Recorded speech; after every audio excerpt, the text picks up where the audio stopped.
In today's video, I'm going to teach you how to set up Google Ads conversion tracking for form submissions and phone calls all in just 5 minutes. Let's dive right in and get your tracking up and running efficiently so you can better measure the success of your campaigns and gain valuable insights into your advertising strategy. First, open your preferred web browser and head over to the Google Ads website. Once you're there, you'll need to sign in. If you're not already a user, you'll be prompted to create an account, but for the purpose of this demonstration, we'll assume you already have one.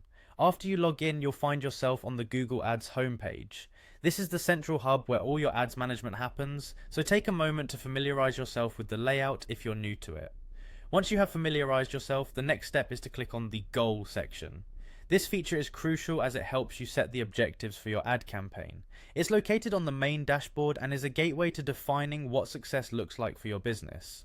After selecting Goal, you should click on Summary to get an overview of your current settings and performance metrics. Here, you can ensure everything is in place before setting new conversion actions. To begin setting up a new conversion, click on Create Conversion Action. This is where you will have the option to track specific actions that you value, like form submissions or phone calls.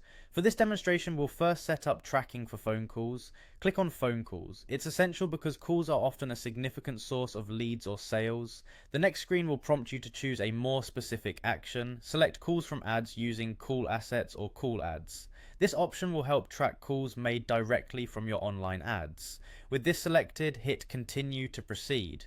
You'll come across different settings related to your phone call tracking, such as optimizing your goal and action settings. Choose Goal and Action Optimization, which helps Google refine how it tracks and rates your conversions to align with your business goals. Finally, you'll need to submit your lead form to finalize the setup. This lead form submission button confirms your settings and starts the initiation of tracking. And that's it. You've now successfully set up Google Ads conversion tracking for both form submissions and phone calls. By tracking these conversions, you've opened the door to deeper insights into your user interactions and can make data-driven decisions to optimize future ad spend. Remember, keeping track of which ads lead to meaningful interactions will enable you to fine-tune your campaigns and maximize your return on investment. We're here to help you get the most from your advertising efforts, so if you have any questions, feel free to explore our other tutorials.